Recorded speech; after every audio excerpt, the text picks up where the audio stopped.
il y a une accélération vers ce qu'on appelle l'industrie 5.0. L'intelligence artificielle, ce n'est pas une nouveauté. En réalité, dans le monde de l'industrie, c'est un marché qui est colossal. On parle de 130 milliards de dollars en 2022. Je voulais savoir un petit peu quelle était la part de la France dans le 4.0, l'automatisation. C'est pas du tout gagné de dire que c'était décidé mon destin. 300 étudiants, on était 10 femmes. Il n'existait pas des endroits où on pouvait s'échanger en tant que femme.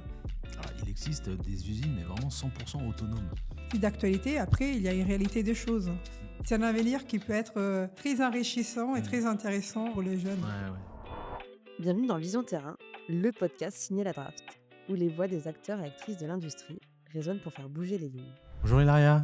Bonjour Alex. Comment tu vas ? Très bien, ça Très fait bien. plaisir de te voir. Pareil. Écoute, moi je suis super heureux de t'avoir dans ce podcast Vision Terrain. Et ce qu'il faut savoir aussi, c'est que on se connaît, parce qu'on s'est côtoyés professionnellement pendant à peu près 2 ans. Oui. Pas les mêmes métiers, mais on a fait un bout de chemin au sein d'un grand groupe américain. On est en contact depuis ce temps-là. Et pour moi, c'est toujours un plaisir d'échanger avec toi. Je sais que tu es très occupé. Donc à chaque fois qu'on s'appelle, soit tu es entre 2 réunions ou entre 2 vols. Mais c'est toujours appréciable parce que tu rappelles toujours. On a toujours le temps de discuter. Donc pour moi, c'est un vrai plaisir de t'avoir. Et surtout parce que tu as l'honneur d'être la première invitée sur le thème de l'industrie 4.0. Et je dirais même industrie 5.0, parce qu'on est aussi dans cette tendance-là aujourd'hui. Absolument. Mais, on est en accélération aujourd'hui. Ouais, c'est ça. Mais de toute façon, on aura l'occasion d'en parler tout à l'heure.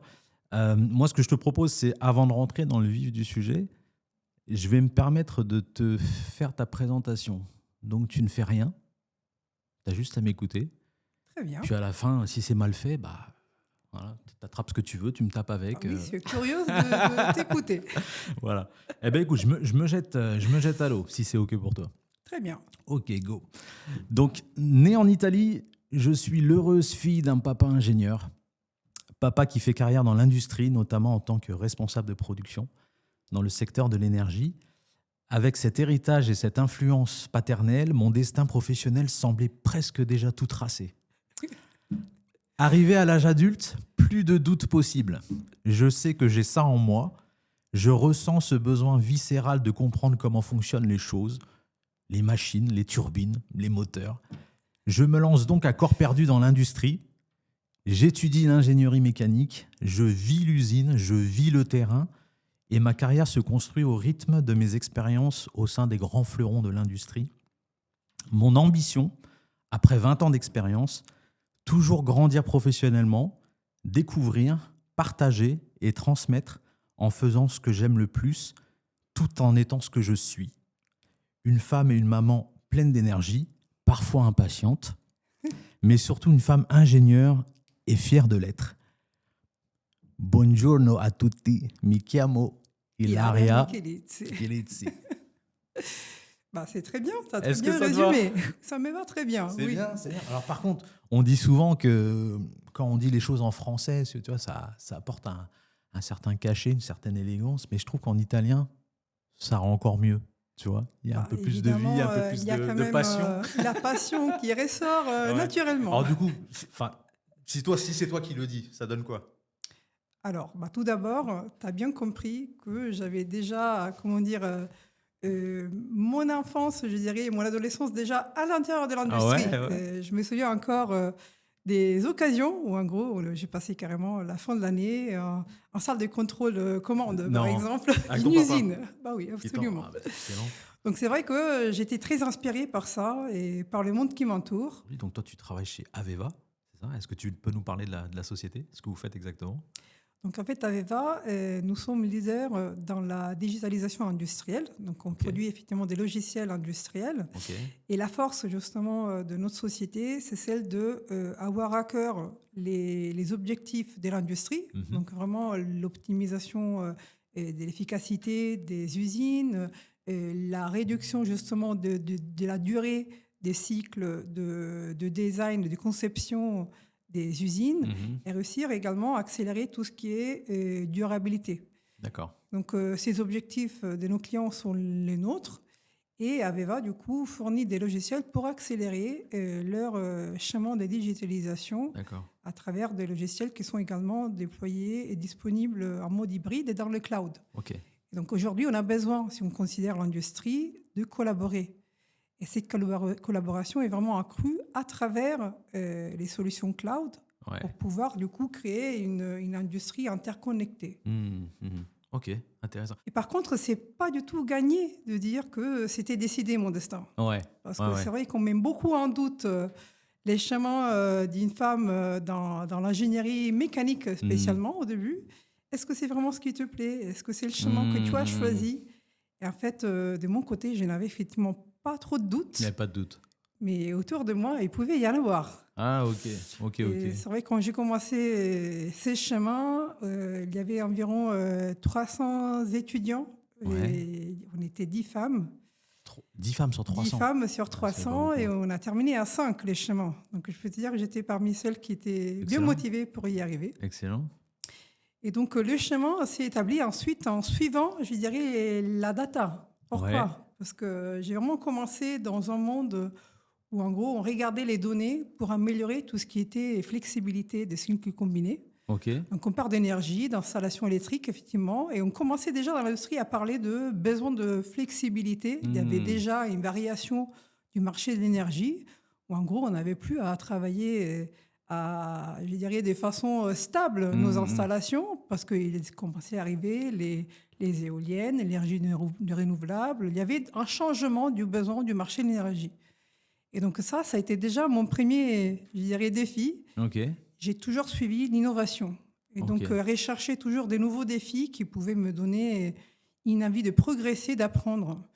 Et c'est comme ça que j'ai continué mon chemin après cette première expérience dans l'énergie chez Enel. Une société qui était justement J-Energy à l'époque. Et on travaillait sur un programme de graduate. Donc c'est pour ça que je parle vraiment aux jeunes ingénieurs qui ont envie de commencer leur chemin. Rechercher justement, il y a toujours des occasions pour vous pour trouver des façons d'expérimenter. Donc moi, j'avais la chance tous les 8 mois de changer des tâches, je dirais, d'engagement de travail en choisissant mon chemin. Alors pour les gens qui nous écoutent, le Graduate Programme, donc c'est c'est un programme qui est dédié aux étudiants. Et donc c'est des gens ce sont des jeunes qui sont incubés dans un programme, qui font des rotations et ils ont l'opportunité, c'est ça, de tourner de site en site. Et de pouvoir rencontrer des nouvelles personnes, des nouvelles technologies, etc. Donc, tu as profité de ça chez General Electric. Exactement. Et donc, la chose extraordinaire, c'est qu'après plusieurs années d'études, j'avais vraiment envie de toucher, je dirais, le métal, d'aller sur les équipements. Et donc, on en a un peu, à un moment donné, assez de voir tout en théorie. Donc, c'est pour ça que j'ai réussi à joindre l'usine d'essai de l'équipe de manufacturing. Et là, en gros, on avait carrément le montage de cycles des compressions pour pouvoir ensuite tester les performances des machines. Et ça a été un vrai défi pour moi au début, parce que j'étais finalement la première femme à pouvoir profiter de cette rotation, de cette expérience. Donc la chose qui m'a beaucoup passionnée pendant ces temps-là, c'est qu'au début, il faut convaincre justement pour être à sa place. Et au fur et à mesure, on arrive à bien démontrer sa valeur. Et on a trouvé bien les occasions pour me faire progresser aussi dans ce cas. Mais quand tu dis démontrer ta valeur, c'est par rapport au regard d'un milieu masculin, au regard de ta direction, ou c'était juste toi par rapport à toi-même? Il fallait vraiment te démontrer aussi à toi-même que c'était ce qui te plaisait le plus, quoi. Ça, c'est un point important. Je pense que moi-même, j'ai jamais eu trop de doutes. C'est quelqu'un qui est assez déterminé. Ça se sent, ça s'entend. Voilà, j'ai une énergie qui est assez débordante. Et, par contre, autour de moi, c'est vrai qu'il fallait le démontrer. Déjà, pour commencer, sur ces sites, il n'existait pas des endroits où on pouvait s'échanger en tant que femme. Tout était vraiment fait que pour les hommes. Il n'y avait pas de vestiaire. Donc, ils ont créé un vestiaire exprès pour moi et pour que je puisse mettre ma combi les matins et pouvoir après aller sur le terrain. Et en fait, au début, on nous regarde qu'on peut dire est-ce que cette personne, c'est elle qui va pouvoir nous guider, nous accompagner pendant ces différentes phases. Et après, au fur et à mesure, on devient une équipe. Et ce qui m'a vraiment passionnée, c'est qu'à la fin de ces 10 mois, Je suis partie justement avec un beau cadeau personnalisé de leur part, avec les signatures de tout le monde. Et je suis très fière de ça. Je l'apporte toujours justement comme quelque chose de précieux, parce que ça me rappelle justement qu'il faut suivre ses propres passions pour pouvoir réussir. Et après, les autres, ils vont effectivement nous suivre si on a, c'est ça. Si on a la bonne énergie pour y arriver ensemble. C'est une belle histoire. C'était quoi ce cadeau, d'ailleurs? C'était une clé justement mécanique. Parce que voilà, sur les terrains, ça avait été bien coloré et tout, customisé avec mon nom et tout. Donc, ils ont vraiment pris le soin de te faire un beau cadeau, quoi. Donc, tu as passé 10 mois alors, chez Enel, c'est ça? Non, là, c'était GE Énergie. Et GE Énergie, Après, je suis partie là-bas, c'était GE Oil & Gas à l'époque. Et ce site-là, qu'est-ce qu'il faisait exactement? C'est le site de Massa, c'est là où ils testent les différentes machines. Il y avait des gros trains de compression GNL, des gaz naturels liquéfiés, qui partaient ensuite au Qatar. Donc, c'était des beaux projets. Ok, super. Et donc, ensuite, tu cumules les expériences. On se rencontre chez GE. Et là, on rentre dans l'aventure Industrie 4.0. Donc, est-ce que tu peux nous expliquer un petit peu ces passages-là où tu commences à rentrer dans le digital et puis aller progressivement vers ce que tu fais aujourd'hui, parce qu'aujourd'hui, tu es au sein d'un gros acteur de l'Industrie 4.0. Donc, est-ce que tu peux parler de ton parcours? Tout d'abord, il faut considérer qu'après ces premières expériences, moi, je suis passée en tant qu'ingénieur machine tournante dans les sociétés EPC. Donc, je suis arrivée en ingénierie à Paris. Donc, j'ai quitté l'Italie et j'ai commencé à travailler pour des acteurs comme Saipem et ensuite Foster Wheeler. On travaillait dans le pétrole et gaz et c'est sûr qu'à la fin, il commençait à y avoir déjà une crise de cette industrie. Et j'ai trouvé de plus en plus, je dirais, d'intérêt à regarder la continuité de la data, comme je disais tout à l'heure. Qu'est-ce qu'il arrivera ensuite avec ces équipements lors de l'opération? En fait, c'est grâce à ça, à cette curiosité, que j'ai pu joindre à l'époque GE Digital en tant qu'experte métier pour accompagner les clients dans les déploiements et l'adoption des solutions de maintenance prédictive. Donc, l'intelligence artificielle, c'est là qui a effectivement été ma première expérience dans le concret. Et donc, ce qui est intéressant, c'est qu'on accompagnait nos clients pour pouvoir apprendre justement à utiliser les solutions en fournissant des services et qui puissent réduire les coûts de maintenance et étendre la vie des équipements pour pouvoir du coup avoir des gains du point de vue maintenance d'une part, mais aussi de réduction des pertes de production, donc continuité opérationnelle. Bien sûr, déjà à l'époque, moi j'ai rêvé de tout ce qui était jumeaux numériques. Donc en tant qu'experte métier, je me retrouvais déjà à directement avoir les défis de retrouver les dernières informations autour de l'asset, comprendre le contexte opérationnel, voir la localisation de la machine et tout son environnement. Et donc, je pense que l'occasion que j'ai eue, grâce à un recruteur d'ailleurs, un chasseur de tête, de joindre la société où j'ai travaillé aujourd'hui, qui est Aveva. Et vraiment, nous sommes leaders sur le marché, sur tout ce qui est intelligence industrielle. Et notre force est justement celle de créer, à travers les données, la bonne base d'agrégation d'informations pour pouvoir, en gros, la rendre disponible aux experts métiers dans les différentes industries pour prendre des décisions. Donc moi, à l'époque, j'étais très fascinée par ça parce qu'Aveva arrivait vraiment à compléter tout le cycle de vie que j'avais vécu en tant qu'experte métier auparavant. Donc on partait de tout ce qui était design et conception des usines à travers des solutions 3D, etc.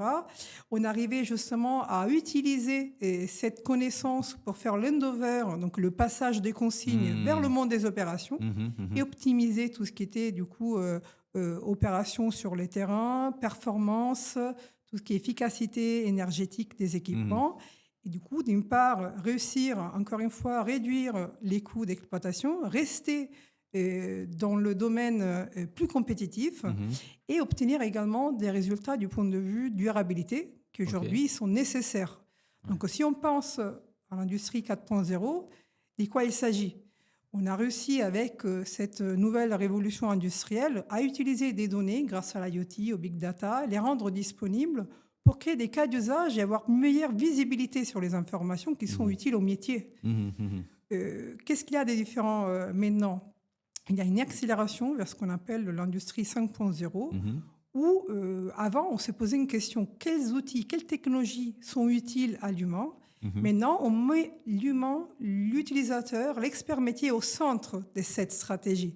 Donc, en quelque sorte, la technologie devient un copilote pour accélérer ces décisions, mais ce qui est fort, c'est l'expérience utilisateur qui est au centre de la stratégie. Ouais. Donc, on est vraiment dans un monde où l'humain collabore avec les machines, donc à travers avec des les solutions. Technologies, exactement. Alors, moi, j'aimerais que tu reviennes sur cette notion de jumeau numérique. Enfin, comment tu l'expliquerais avec des termes simples à des personnes qui ne savent pas ce que c'est? Parce que moi, par exemple, tu vois, la semaine dernière, je connais quelqu'un qui est dans la pharma, qui est dans le healthcare, et je lui ai expliqué l'industrie. Enfin, je lui ai parlé de l'industrie 4.0. Elle savait pas ce que c'était. Pourtant, son industrie produit des produits médicaux, mais elle savait pas ce que c'était. Donc toi, comment tu le définirais, ce jumeau numérique? Les jumeaux numériques, il y a une représentation digitalisée, justement digitale, du monde réel. Et en fait, il y a plusieurs définitions du jumeau numérique, parce qu'on peut avoir un jumeau numérique plutôt lié à son comportement procédé, par exemple, opérationnel, un jumeau numérique lié à son environnement 3D et sa configuration, justement, visuelle. Et nous, qu'est-ce qu'on fait? On met justement ensemble tous ces différents domaines du jumeau numérique pour pouvoir accéder aux informations, que ce soit informations temps réel du comportement des installations, plutôt que leur visualisation, localisation et modèle 3D, ensemble avec toute la documentation qui enrichit la vie d'une installation. Il faut être honnête, une installation n'est pas unique à elle-même dans le temps, elle évolue. Du coup, réussir à avoir un jumeau numérique qui est solide et qui est consolidé dans le temps permet après d'avoir des informations qui sont d'une part réellement consistantes, cohérentes, et de l'autre pouvoir interroger aujourd'hui avec des solutions d'intelligence artificielle générative, avec le langage naturel, ces numériques pour comprendre par exemple quelles ont été les anomalies pendant la dernière journée, ou plutôt quelles sont les conditions environnementales, météo des prochaines heures pour pouvoir adapter vis-à-vis du contexte les opérations et avoir par exemple une prédiction. Donc on a une vraie interaction où encore une fois l'humain est au centre. Et c'est pour cela qu'on parle d'intelligence industrielle aujourd'hui. On te parle de jumeaux numériques chez Aveva. Donc ça se visualise comment? Du coup, c'est une usine, c'est un jumeau, c'est une usine qui est modélisée. Donc c'est quelque chose que tu peux voir sur ton logiciel en 3D, tu peux le tourner dans tous les sens. Et ensuite, vous cartographiez, je ne sais pas si je prononce les bons mots, et du coup, vous cartographiez les différentes machines, les différents moteurs, etc. Et ça vous permet, si je comprends bien, d'appliquer artificiellement, pour tester des ordres de grandeur comme je sais pas, la vitesse, la pression, des choses comme ça. Ça va au-delà de ça. Ça va au-delà Parce que si on regarde, en gros, on peut constituer à niveau entreprise des indicateurs, donc des indicateurs métiers, des indicateurs entreprises justement plutôt financiers, etc. Et les conditions justement de consommation énergétique. Donc aujourd'hui, on sait qu'on a plusieurs targets. On a une continuité des productions, donc on a besoin d'augmenter la productivité. On a des indicateurs plutôt environnementaux qui sont fondamentaux du point de vue des targets de durabilité. Et on donc par rapport à une production décarbonée, par exemple, c'est ça? Exactement, on peut réussir à atteindre justement en 2050 les targets de décarbonation. Il est important de suivre ces indicateurs, tout ce qui est émissions, consommation énergétique, etc. Donc, tous ces indicateurs, on peut les voir à niveau global, multi-entreprise. Et après, le jumeau numérique peut également nous aider à descendre au fur et à mesure à l'intérieur de ces maquettes, plutôt que du modèle de gouvernance de la data, pour entrer jusqu'aux assets spécifiques. Et à chaque fois qu'on fait cette navigation, devant nous, tout se contextualise. Du coup, on peut... j'ai créé moi-même avant-hier une maquette, justement, un dashboard très facilement. En gros, d'une part, j'ai mis les données des assets, de l'autre, les modèles 3D, le schéma procédé, les informations de la maintenance prédictive. À chaque fois, j'ai changé d'asset sur les modèles 3D, tout s'est contextualisé en même temps. D'accord. Alors, quand tu parles d'assets, c'est les machines, les équipements. Les machines. Voilà, c'est ça. Voilà. Okay. Mais comme je disais, on peut aller de très haut niveau et du coup, ça répond aux besoins d'un responsable durabilité, comme un responsable de site opérationnel ou de la maintenance, jusqu'à l'ingénieur qui suit les opérations sur le terrain. D'accord. Du coup, tout cela, sachant qu'on a besoin d'une base consolidée, comme je disais, de données. D'accord. Très technique. Sans doute très technique, mais c'est ça qui est la force, c'est réussir à, en quelque sorte, le rendre vulgarisé et disponible pour les experts métiers, pour qu'ils puissent les naviguer facilement. Ok. Alors moi, je trouve que ce qui est important aujourd'hui aussi de rappeler, parce que les gens qui vont nous écouter, tu vois, connaissent pas forcément l'industrie 4.0. Donc en fait, ce qu'il faut savoir, c'est qu'il y a eu plusieurs révolutions industrielles au cours des différents siècles. Donc on a une première révolution avec les énergies comme le charbon, la vapeur, etc. Donc qui a alimenté tout ce qui était procédé de mécanisation. Donc on parle de locomotives, les bateaux, les usines textiles, etc. Ensuite, il y a eu la deuxième révolution vers début XXe siècle avec l'électricité. Donc on a commencé à électrifier les usines. Et là, c'était la production de masse, la fameuse Ford T aux États-Unis. Et puis après, ça a été la construction des avions, des rails, des réseaux électriques, etc. Ensuite, la troisième révolution, l'informatique. Voilà, on a commencé à informatiser. Et puis avec l'électronique aussi, les usines. Donc il y a l'arrivée des robots, etc. Des ordinateurs, effectivement, puissants, qui donnaient plus des puissances des calculs. Exactement. Et là, du coup, on est maintenant, aujourd'hui, cette quatrième révolution qui a commencé dans les années 2010, même début 2010.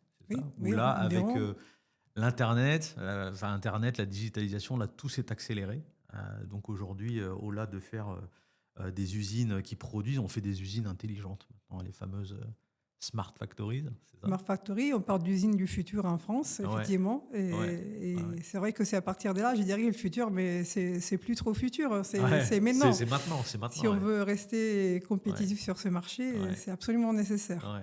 Et là, du coup, maintenant, on a l'intelligence artificielle. Donc aujourd'hui, est-ce qu'on peut parler d'industrie 5.0 ? Donc, ce qui est important de considérer, c'est que l'intelligence artificielle, ce n'est pas une nouveauté. En réalité, dans le monde de l'industrie, déjà 4.0. Comme je disais tout à l'heure, des solutions de machine learning, on en a depuis un moment. Oui. Par exemple, Aveva, ça fait presque 20 ans qu'ils travaillent sur des solutions de maintenance prédictive. Et on a plus de 40 000 assets monitorés dans le monde par plusieurs clients dans différents types de marchés. Et c'est vrai qu'aujourd'hui, on continue dans cette démarche. On arrive à optimiser tout ce qui est qualité de production à travers également des solutions de machine learning. On arrive à réduire et optimiser des environnements larges de sites du point de vue de la consommation énergétique, en aidant justement les exploitants à comprendre dans quelles conditions opérationnelles ils doivent opérer pour pouvoir réduire leur impact. Donc l'intelligence artificielle, de ce point de vue, elle existe déjà et fait partie de tout ce qui est industrie 4.0. Okay. Et du point de vue de l'industrie 5.0, c'est vrai qu'il y a actuellement une accélération vers tout ce qui est intelligence artificielle générative. Et là, c'est vrai qu'il y a un autre monde qui s'ouvre, parce qu'on sait qu'on va pouvoir utiliser les différentes données pour interroger, encore une fois, avec les langages naturels, les informations et prendre encore plus facilement des décisions. L'étape suivante sur laquelle on travaille également, c'est l'IA agentique. On va réussir à avoir justement des interactions qui sont automatiquement, je dirais, optimisées par des agents à l'intérieur de notre jumeau numérique et qui sont du coup après proposées aux experts pour pouvoir accélérer leurs décisions. Peut-être que nous-mêmes, on peut poser des questions. Les agents ils peuvent se poser eux-mêmes les bonnes questions et après nous rendre, par exemple, des dashboards déjà préconfigurés pour accélérer cette prise de décision. Donc ça, c'est encore l'étape suivante où on arrivera à faciliter et accélérer certaines actions pour les experts. Et donc ça c'est créé, ça. C'est déjà fait. Les agents IA sont... Les agents IA, nous, on y travaille dessus. C'est en cours. Et l'assistant d'intelligence artificielle générative existe déjà sur notre plateforme d'intelligence industrielle, s'appelle Connect. D'accord. D'accord. Alors du coup, ce qu'il faut savoir aussi, c'est que Aveva, c'est une filiale des Schneider Electric. Alors moi, je savais pas. Au début, je pensais que Aveva était une création des Schneider, mais en fait, c'est un éditeur qui a été racheté. En fait, c'est un éditeur qui a évolué dans le temps à travers différentes acquisitions. D'accord. Et donc, c'est pour ça on amène avec nous plus de 60 ans de vie, justement, et d'expérience dans le monde de l'industrie. Okay. Et initialement, il y avait effectivement Aveva d'origine qui était très associée à la partie engineering. Schneider Electric Software arrivait avec le monde plutôt lié au monitoring control opérationnel. Et on a eu justement la dernière acquisition a été Osisoft, donc leader sur la partie plateforme data industrielle, et ce qui était une société américaine à la base. Et à la fin, du coup, Aveva est du coup issu de cette différentes acquisitions et a été finalement après acquis à 100% par Schneider Electric. D'accord. Et Schneider Electric, alors moi, c'est un groupe, moi, qui m'a toujours... pour moi, c'était un mystère. Je savais que cette société avait une grande place dans le paysage industriel français, tu vois, mais je ne savais pas vraiment ce qu'ils faisaient, quoi. Donc aujourd'hui, en fait, Schneider, je crois que c'est 160 000 collaborateurs. Ils sont leaders dans la partie automation, électrification, ouais, c'est ça. Et également dans la partie énergétique, justement, optimisation énergétique. Donc il y a vraiment un pôle dédié à accompagner nos clients sur cette partie-là. Ok. Et donc Aveva reste quand même autonome, de toute manière, en tant que société logicielle, même si on fait partie du groupe Schneider. Mais vous avez, notre autonomie votre également. Indépendance, quoi, et votre autonomie. Ok. Donc toi aujourd'hui, tu as un rôle de ce qu'on appelle pre-sales, c'est ça ? Tu es directrice pre-sales. Alors tu gères une région, toi ? Je gère en fait le market du Sud-Europe. D'accord. Donc Italie, Espagne, Portugal et France. D'accord. Ok. Donc toi, tu es une équipe de combien de personnes ? Une équipe de 10 personnes. 10 personnes ? Oui, des 10 consultants. Ça commence à être bien sérieux, là. Du coup, ils sont répartis... sur les 3 pays. Sur les 3 pays ? Tout à fait. L'équipe est amenée à grandir ou... Ah bah là, on l'espère toujours. Ok. Alors toi, du coup, c'est... En fait, toi, on va dire que tu as le parcours assez parfait où tu as cette légitimité de terrain. Tu as été en usine, tu as fait différents postes d'ingénierie sur les turbines, les moteurs, etc., les rotors, enfin, comme tu le disais. Et forcément, aujourd'hui, tu as un legacy qui t'est propre aujourd'hui et qui te permet d'être légitime. Donc moi, j'imagine, lorsque un prospect ou un client existant fait appel à toi pour des problématiques de performance de la production, de la supply chain ou de la qualité, que sais-je, enfin, c'est quand même un plaisir d'avoir une personne qui connaisse le terrain comme toi aujourd'hui. Absolument, ça reste, je dirais, un vrai avantage, que ce soit pour moi et j'espère pour les clients également, parce que c'est une conversation où en gros, le centre, c'est vraiment comprendre les problématiques du client et rentrer dans les détails parfois de situations qu'ils peuvent vivre au quotidien ou à large échelle. Donc, on essaie de comprendre la valeur également que nos solutions peuvent apporter et peut apporter à leurs objectifs, en sorte qu'on puisse ensemble choisir un chemin qui leur permet après d'évoluer et de continuer à investir dans la digitalisation en ayant en gros des gains concrets qui permettent du coup d'alimenter ces chemins qui s'étendent dans le temps.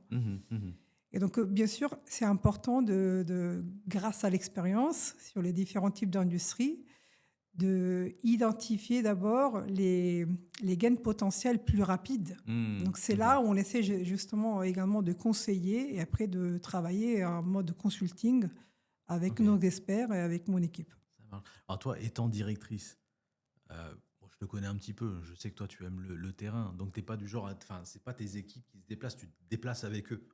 Donc, alors, en ligne générale, chez nous, un manager c'est que tu fais de l'avant-vente, c'est ça. Voilà, exactement. Un manager pre-sales, il travaille en avant-vente et c'est pas un manager qui est pas sur le terrain. Et on ne pourrait pas. Parce qu'on a besoin de rester toujours connecté aux besoins également pour supporter, pour soutenir tout ce qui est évolution du logiciel. Parce qu'évidemment, les défis et les besoins des clients évoluent. La rapidité également d'évolution des logiciels est importante Ouais. et nous, on peut ainsi revenir justement sur nos échanges avec les portfolios pour aider les clients à accélérer les objectifs et influencer la roadmap. Ok.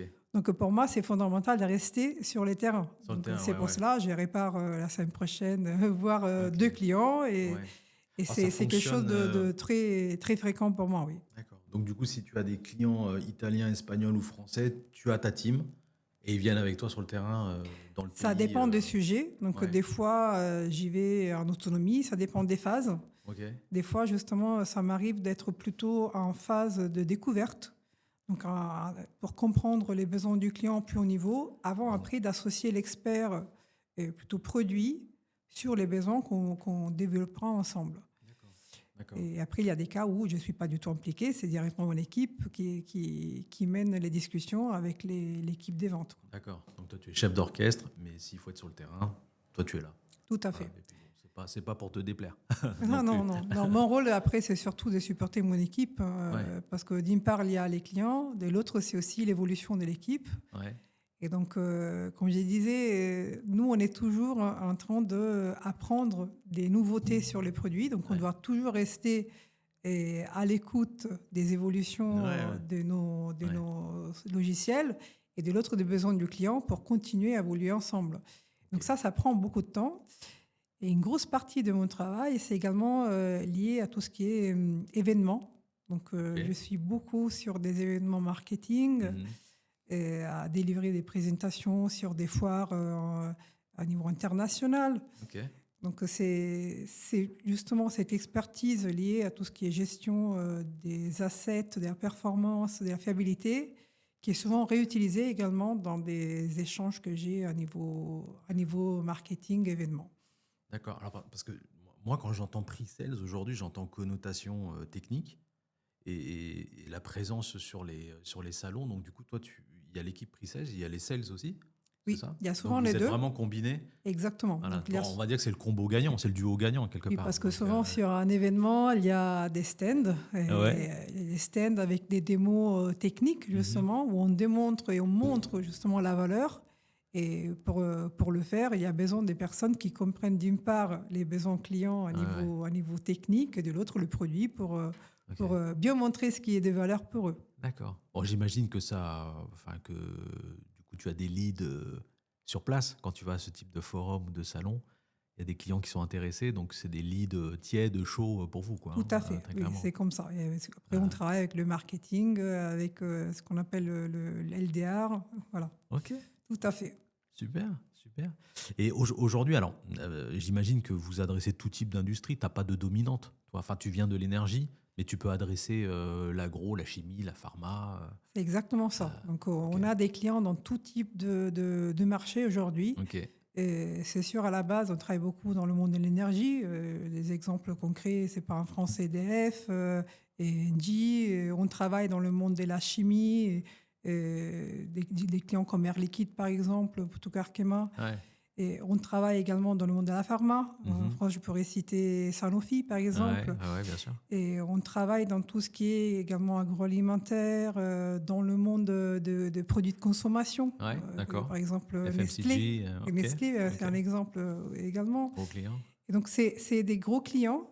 Mais après, c'est vrai que ce qui est fondamental, et c'est un peu notre force, c'est qu'on a une grosse connaissance, une forte connaissance du domaine industriel, mais nos solutions sont surtout agnostiques. Donc, qu'est-ce que ça veut dire agnostique? C'est qu'ils s'adaptent aux différents besoins, parce que c'est le client, en quelque sorte, qui donne cette empreinte, je dirais, industrielle au-dessus des données. D'accord. Donc, les données, notre force, c'est à réussir à les agréger, à créer une gouvernance et une standardisation des informations qui après devient le modèle de référence pour les clients par rapport à son métier, par rapport à son industrie. Et le fait de devenir autonome pour pouvoir garantir cette continuité de la data, c'est là la force justement des solutions que nous on couvre et du support qu'on donne aux clients. Ok. Alors, moi à l'époque, quand j'ai découvert l'industrie 4.0 en 2017, j'entendais souvent des grands noms de l'industrie. J'entendais Siemens, Saint-Gobain, Bosch, etc. Et aujourd'hui, je sens que ces solutions-là se sont un peu plus démocratisées. Parce que moi, j'avais l'impression qu'il n'y avait que les grands groupes qui pouvaient se permettre des stratégies, des investissements 4.0. Est-ce qu'aujourd'hui, c'est les petites, moyennes entreprises, les ETI, peuvent se permettre aussi ce type de stratégie? Vous avez des solutions qui s'adressent aussi à des sociétés plus petites, ou vous n'avez que des grosses boîtes Nous n'avons pas que des grosses sociétés, parce que justement, ce qui est fondamental, c'est réussir à élargir également le spectre d'adoption. Donc aujourd'hui, si on y pense, je fais un exemple concret. Tout ce qui est investissement, par exemple, dans les nouveaux types de combustibles, dans les conversions pour pouvoir réduire l'impact environnemental, l'impact carbone, on voit que c'est développé par des startups. D'accord, ok. Et donc, nous, on travaille beaucoup, de façon étroite, avec différentes startups dans ce monde-là, de l'énergie, pour pouvoir les supporter dans tout ce qui est simulation de procédés innovants. Ok. Et donc, si vous voyez, dans ces cas-là, si on regarde, ce n'est pas des grosses sociétés. Ouais. Ce sont des sociétés qui s'élancent. Et on collabore beaucoup également aujourd'hui avec les universités pour pouvoir adresser des nouvelles technologies innovantes du point de vue du monde des procédés avec nos solutions. D'accord, d'accord. Donc les startups, en tout cas, vous travaillez main dans la main avec les startups qui vont prendre les problématiques dans des sociétés qui sont un petit peu plus petites, etc. Mais vous êtes toujours là pour...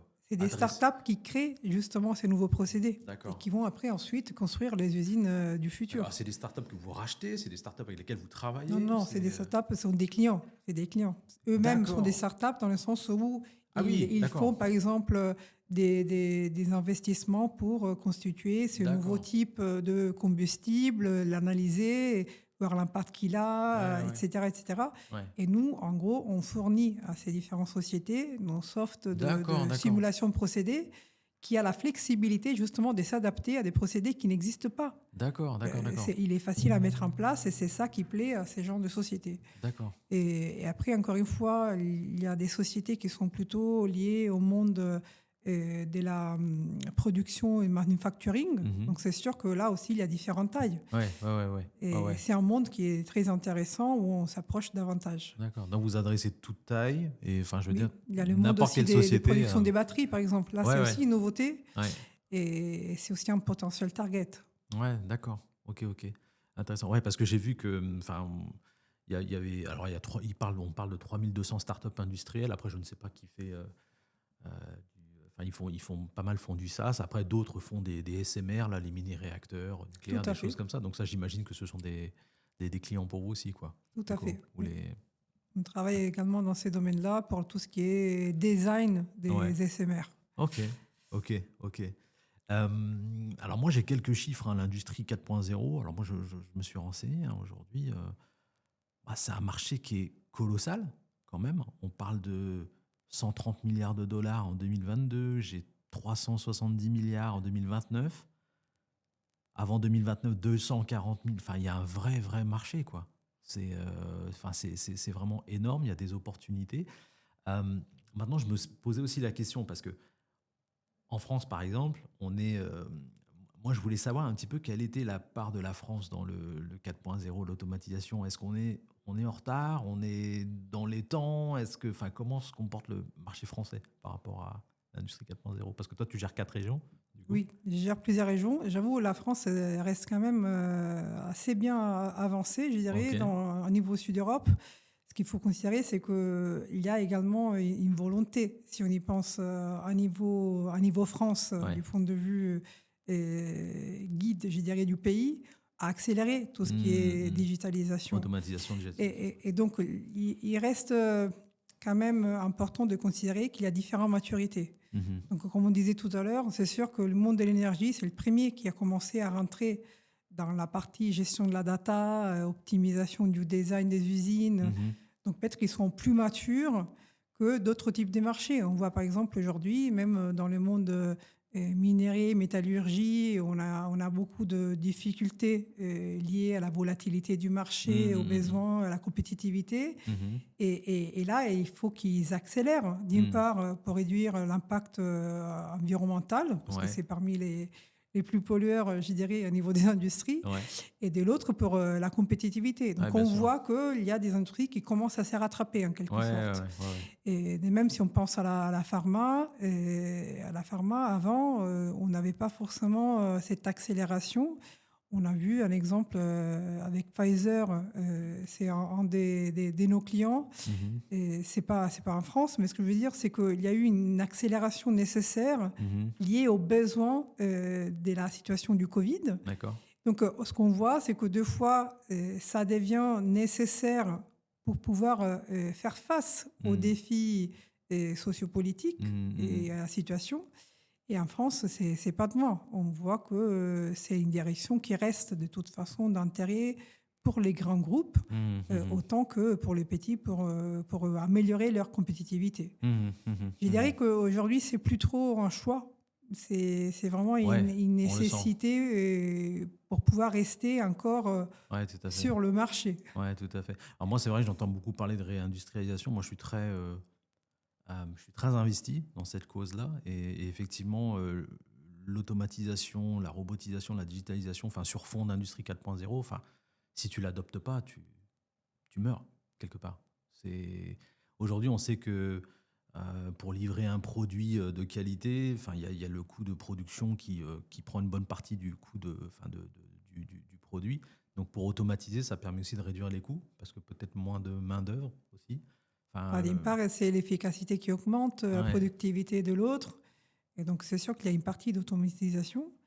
Et de l'autre également, la partie d'analyse. Donc, tout ce qui est analytique, que ce soit des analytiques qui sont liées à des calculs, des visualisations de données pour la prise de décision, plutôt que l'IA qui nous guide dans cette prise de décision, c'est sûr que ça accélère les résultats pour un produit qui est plus cohérent dans le temps, qui garantit la qualité de la production, et de l'autre, avec un impact énergétique inférieur, ce qui réduit également les coûts. Oui, bien sûr. Ouais, c'est intéressant. Alors, j'ai lu un article tout à l'heure. Alors, il existe des usines, mais vraiment 100% autonomes. On parle même de dark factories, où tu as des robots qui tournent H24 dans le noir. Là, c'est de l'automatisation poussée vraiment à fond. Donc là, oui, en termes de productivité, c'est tout bénef pour les sociétés. Il y a des sociétés qui n'ont pas forcément besoin d'avoir du personnel sur place et qui ont effectivement du contrôle à distance. Donc, c'est plus des usines d'assemblage Moi, ce que je vois, c'est par exemple l'exploitation des usines de production d'énergie. Ça peut arriver. C'est pas des sociétés qui produisent de l'énergie hydroélectrique, par exemple. Il n'y a pas forcément du personnel sur place. C'est les robots qui c'est pas des robots, mais c'est des contrôles à distance. D'accord. Donc, on n'a pas forcément besoin d'être là en présentiel toute sa journée. D'accord. Donc, tu as l'humain qui est à distance. Tu as l'humain qui est à distance, qui monitore et que peut-être qu'il va se déplacer uniquement pour des actions de maintenance. C'est excellent, ça. Et donc, ça, c'est vrai qu'aujourd'hui, c'est vraiment d'actualité, ce qu'on appelle les usines autonomes, comme on le disait. C'est d'actualité. Après, il y a une réalité des choses. Parce que ça dépend toujours du type d'usine et du besoin. Là, les vrais besoins en usine autonome qu'on ressent, c'est celui de pouvoir, en gros, gérer à distance même cette partie humaine, où aujourd'hui, la décision elle est prise à distance. En fait, c'est directement les analytiques d'IA qui vont contrôler et revenir sur le système de contrôle pour ajuster la production. Ça, c'est quelque chose sur lequel on travaille également. Et il y a des clients qui commencent à expérimenter cela. D'accord. Mais tu as toujours l'humain qui est au rêne de ces technos-là. Et quand on parle d'usine autonome, le but, c'est d'arriver vraiment à ne pas l'avoir même. Mais en réalité, ça, c'est une vision, encore une fois.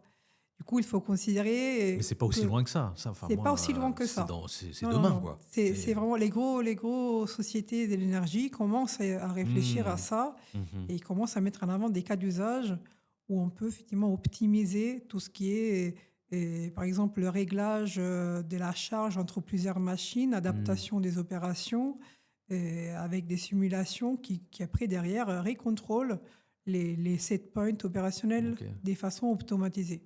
Après, aujourd'hui, à niveau concret, Et il y a des clients, moi je pense toujours à ces clients en Espagne, il s'appelle Acciona. Ouais. C'est un client en gros qui utilise notre solution d'intelligence artificielle pour optimiser les points de fonctionnement du cycle de désalinisation. Donc il y a ce qu'on appelle les racks des désalinisations. Ouais. Et c'était très difficile auparavant pour eux de comprendre dans quelles conditions les opérer parce que c'est vraiment influencé par les conditions externes, donc la quantité de soleil, l'humidité, etc. Et donc aujourd'hui, ils appuient sur un bouton pour dire oui, ce qui m'a été conseillé par l'IA, c'est la nouvelle consigne. Ils appuient sur le bouton, ils peuvent remettre dans la boucle les nouvelles points d'opération. Et ils ont résolu leurs problèmes. D'accord. Et en fait, c'est eux-mêmes qui nous ont dit, on a finalement pu, c'est le responsable d'usine qui nous a dit, on peut finalement dormir tranquille. Ouais, d'accord. Parce qu'avant, c'était un peu un casse-tête. Ouais, j'entends. Alors moi, moi, c'est mon prisme de recruteur qui parle aussi, mais si toutes ces usines commencent à s'automatiser, il y a des conséquences sur les emplois, j'imagine. Il faut considérer qu'on change la façon de travailler. Ouais. Et il n'y a peut-être de nouveaux rôles qui s'ouvrent dans les sociétés.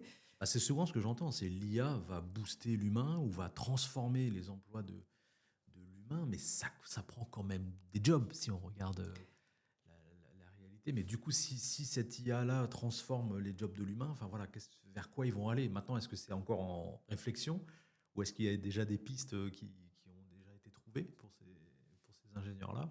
Ce qui est sûr, c'est que pour nous, la stratégie, c'est encore une fois de garder quand même l'humain au centre de la décision. Et nous, on considère encore la technologie comme un copilote, comme je disais au début. Et c'est important quand même d'avoir cette expertise métier pour finalement décider quelle est la prochaine action. Après, avoir quelqu'un qui nous aide à côté de notre conduite quotidienne pour décider dans quelle direction aller, c'est quand même une accélération importante. Donc en fait, il y a une augmentation de productivité du personnel, ça c'est sûr, mais ça va ouvrir du coup de nouvelles façons de travailler. C'est pour ça que c'est absolument nécessaire de commencer à s'habituer à utiliser la technologie, ça c'est sûr. On les voit également sur les terrains. Il y a des solutions que nous avons qui permettent de standardiser les procédures d'inspection, des maintenances, guider dans la mise en place à travers la réalité augmentée des différentes actions des corrections. Et donc, c'est vrai qu'il y en a qui sont plus à l'aise avec ces genres de technologies, il y en a qui les sont moins. Et du coup, c'est sûr que ça reste quand même attractif pour les nouvelles recrutes. De toute façon, tu peux pas rater le coche de l'IA. C'est pas possible. Il y a peut-être quelques années, on aurait dit c'est un nice to have, mais là, c'est un must have. Il fait partie de notre quotidien. C'est la technologie de maintenant. Et on voit les jeunes quand même qui sont habitués de plus en plus à l'utiliser. Ça sera de toute manière nécessaire de l'adopter. C'est ça, de se former, de l'adopter. Et pour on va dire des personnes seniors, confirmées, eux, il faut les accompagner dans l'usage. Du coup, toi, généralement, ça se passe bien parce que les directeurs de site, les directeurs de ligne de production, c'est pas des jeunes non plus, c'est des gens qui sont expérimentés. Donc l'usage de l'IA, ils s'y font, c'est dur, ils sont réfractaires au changement. Qu'est-ce que tu rencontres un peu comme ambiance? C'est une très bonne question, Alex. Parce qu'il faut considérer qu'au début, encore une fois, on a peur que quelqu'un nous pique le travail. C'est ça, c'est humain, c'est vrai. C'est humain, c'est une réaction de protection. Et quand au fur et à mesure, on voit qu'en réalité, l'IA nous permet d'anticiper et de plus travailler dans l'urgence et de pouvoir justement être serein quand on décide de continuer à opérer parce qu'on a la visibilité de l'état de santé de nos actifs pour pouvoir justement prolonger par exemple une maintenance, la retarder plutôt que prévoir les bonnes pièces de réchange au bon moment, adapter la production pour continuer du coup à arriver à la prochaine qui est déjà planifiée. Quand ils voient ça, change totalement l'attitude. Ça change la donne. Et c'est vrai qu'au début, ça peut être un peu difficile d'accepter ces genres de changements. Mais les bénéfices font. Les bénéfices font qu'au fur et à mesure, tu as envie d'adopter. Et après, c'est aussi une façon de comprendre que la technologie est là à leur service et va répondre à leurs besoins. Donc, ce que nous, on met en avant, c'est des solutions logicielles qui sont simples à utiliser, qui ne nécessitent pas de coding. On peut uniquement configurer les solutions et du coup mettre son expertise métier dans le logiciel de façon simple. Ouais, d'accord. Du coup, après, derrière, si on parle la même langue, ça devient beaucoup plus facile d'adopter la solution d'IA. Donc, c'est ça la force que nous, on met en avant, c'est des solutions simples pour les industriels, pour les experts métiers. Et après, derrière, on voit que l'adoption devient naturelle quand ils voient qu'ils peuvent être autonomes là-dessus et simplifier leur travail à la fin. En tout cas, ils ne sont pas seuls, ils sont accompagnés. Tout à fait. Donc toi, tu les accompagnes. Au début, ils sont accompagnés, mais après, ce qui est aussi important, c'est de devenir autonome et pas être relié, et, je dirais, ces évolutions, justement, et sa mise à l'échelle par l'éditeur. Donc nous, on aide également à pouvoir le faire en autonomie si besoin. Ok, super intéressant. Bah, écoute, en tout cas, il y a beaucoup de bénéfices à t'entendre. Hein, donc moi, c'est vrai que je baigne dans ce milieu-là depuis un moment. Donc en tout cas, on traverse une grosse vague technologique là, avec l'IA. On ne peut pas s'en passer. Donc les industriels qui n'adoptent pas cette stratégie, bah, ils ont intérêt à le faire vite ou mieux et aller encore plus loin. Parce qu'aujourd'hui, oui, ça va. On est dans un contexte. Moi, je prends le contexte de la France où on se réindustrialise. Aujourd'hui, on a perdu beaucoup d'industries. Donc maintenant, on essaie de rebâtir notre industrie. Et la digitalisation, l'automatisation va jouer un rôle prépondérant dans la compétitivité, comme tu disais, en tout cas. Donc moi, en tout cas, c'est ce que j'espère. En tout cas, moi, ça me passionne parce que en ce moment, je fais le grand écart. On va voir les métiers sur le terrain, les ingénieurs, les dirigeants, même ceux qui vendent comme toi les solutions, etc. Et c'est passionnant, quoi. Donc j'espère que tout ça, ça va être propice, en tout cas pour notre pays. Toi, je veux dire, si demain tu as un enfant, tu dois expliquer l'industrie 4.0 à un enfant de 8 ans, toi, comment tu t'y prendrais avec quel mot pour rendre accessible? Parce que c'est hyper technique, c'est hyper complexe, passionnant, mais c'est pas aussi simple que ça à expliquer. Enfin, toi, par exemple, comment tu l'expliques à tes enfants? J'ai dû l'expliquer à mes enfants, justement. Ouais. Alors, explique-le-moi, parce que moi, je vais expliquer ce soir à mes enfants. À tes enfants? Donc, je vais vraiment pomper ce que tu vas me dire. Très bien. Très bien. On peut faire un exemple, je dirais, de la vie quotidienne. C'est pas, on prend un vélo. Et on prend un vélo, on y met justement des instruments qui lisent les conditions de ces vélos. C'est pas la température des capteurs, la température de la roue du vélo, plutôt que la position c'est pas du guidage, du guidon. Plusieurs informations qui proviennent justement de la vitesse du vélo. Donc, toutes ces informations-là, et on peut les lire, on peut les visualiser. Pour pouvoir comprendre si notre vélo a besoin d'avoir la chambre à remplacer plutôt que la roue elle-même, plutôt que je dirais, il y a des conditions qui sont améliorables justement sur la façon de la conduire. En fait, ça, c'est pas si loin que ça, parce qu'aujourd'hui, ça se fait vraiment. Dans le sport, on met maintenant des capteurs sur les sportifs et on arrive à analyser tellement en détail leurs performances qu'on va peut-être, avant on changeait les roues dans la Formule 1 pour les voitures, maintenant on change peut-être les chaussures, les conditions justement, les positions sur le vélo lui-même.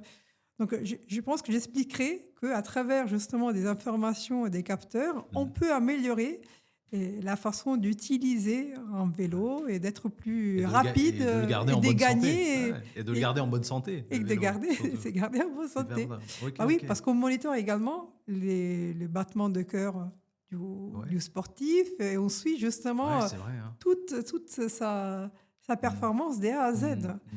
C'est pour ça que c'est devenu tellement fin aujourd'hui d'aller être les meilleurs dans le sport, parce qu'on arrive maintenant à tout suivre, de A à Z. C'est vrai. Moi, je le vois avec ma montre connectée. Hein. Les battements, on me dit si tu as bien dormi, pas bien dormi, si tu as bu assez d'eau, pas d'eau. Ouais, c'est assez impressionnant. Bon, vous n'êtes pas encore sur le marché du sport, vous. C'est un marché qui On n'y est pas, en réflexion. mais j'avoue, c'est très intéressant quand je lis ce genre de choses. On peut monétiser l'état des animaux, Bien sûr, ouais, etc. C'est ça. Bah, le champ d'application, il est infini quand tu y penses. Hein. Donc, Tout à fait. et tout ça pour, encore une fois, que ce soit une usine ou un humain ou un vélo, c'est pour booster les performances, prédire, anticiper. Prédire, anticiper et améliorer justement les résultats. Voilà. Et ne pas faire une réparation si l'outil S'il n'y a pas besoin. Il n'a pas besoin, etc. Tout à fait. Donc être conscient de ce que c'est l'état justement de l'équipement, de l'humain qui l'utilise. Bah, écoute, en tout cas, ton quotidien, il me paraît vraiment, vraiment passionnant. Du coup, j'enchaîne avec cette question, mais du coup, l'industrie 4.0, du coup, toutes ces expériences, qu'est-ce que ça t'a appris sur toi en tant que personne ? Qu'est-ce que ça a révélé ou amélioré ou je ne sais quoi ? Sans doute, c'est le fait de suivre ses propres passions. Ouais. Parce que moi, j'ai vu justement évoluer tellement l'industrie en 20 ans. Ouais. Et tout a commencé par ma curiosité. Donc, je pense que je suis quelqu'un de très curieux qui essaie de comprendre, je disais, d'apprendre autour de moi. Ouais. Et ça m'a pris justement à continuer à persévérer, à suivre ses passions et cette détermination et pour pouvoir évoluer. Ouais. Parce que ce qui est intéressant, c'est que mon évolution est seulement issue de continuer à suivre cette curiosité. Ouais. Donc, le fait à chaque fois de vouloir l'étape suivante du cycle de vie des usines, si on y pense, ça a permis à chaque fois d'étendre. C'est ton truc, ça. Ouais. Ah oui, moi, ça, tu ne vois pas le temps passer. Je ne vois pas le temps passer. Et aujourd'hui, ce qui est intéressant, c'est le fait de pouvoir approcher différents types d'industries. Je pense que c'est ce qui m'intéressait le plus à un moment donné. Là, est-ce qu'il y a une industrie qui manque à ta collection, si je puis dire, à ton panel, où tu les as toutes vues ? J'avoue, peut-être c'est la partie, le monde du sport, le si sport, on peut considérer ça comme une industrie. Oui. Ça pèse des milliards, je ne sais pas combien. Et le monde du sport, comment améliorer les performances, accompagner les compétitions, les grandes compétitions. Oui, voilà, etc. ça me manque. Ça me manque. Ouais. Donc du coup, ça veut dire que ce sont des outils qui accompagneraient les kinés, les sportifs, tous ceux qui s'occupent par exemple, des performances. Et même dans l'alimentation. Dans l'agroalimentaire, on travaille déjà en réalité. Ouais. Donc, oui. Okay. Donc, ça m'a vraiment appris à être déterminé, à continuer sur ma voie et à suivre les passions. Je pense que ça... Ok.